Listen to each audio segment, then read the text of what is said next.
નસવાડી મામલતદાર કચેરીમાં શિક્ષણ બાબતે અમો આવેદનપત્ર આપવામાં આવેલા છે, જેમાં આ આવેદનપત્ર વિશે અમે વારંવાર રજૂઆત કરતા છતાં અમારું આ જે મુદ્દા વિશે ધ્યાન દોરતી નથી સરકાર, જેથી અમે આજે ઢોલ નગારા સાથે ઢોલ લઈને સરકારની આંખો ઉઘરે અને સાંભળે એના માટે ઢોલ સાથે અમે આવેદનપત્ર આપવામાં આવેલા છે.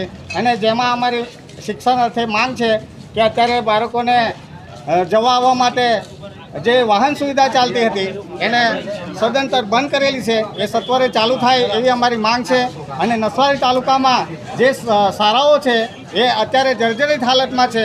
અત્યારે શાળાઓમાં પાણી પણ ટપકે છે, તો આ જે જર્જરિત શાળાઓ છે એને નવી બનાવે એવી પણ અમારી માંગ છે. અને બીજું કે આ ગયા વર્ષમાં અમારા ધ્યાન મુજબ બાળકોને શિષ્યવૃત્તિ પણ નથી મળી, અને એ નહીં મળવાનું કારણ ડીબીટી સિસ્ટમ જે છે, બાળકોને શિષ્યવૃત્તિ મળતી નથી. તો ખરેખર આ ડીબીટી સિસ્ટમ ના હોવું જોઈએ.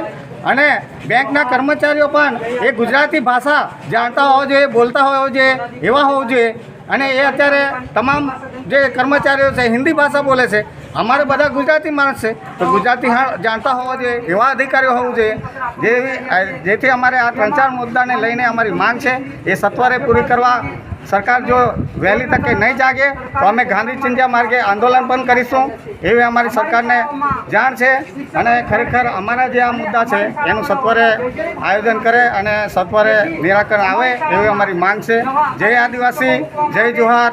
હું પ્રમુખ ભીલ અરવિંદભાઈ વિઠ્ઠલભાઈ.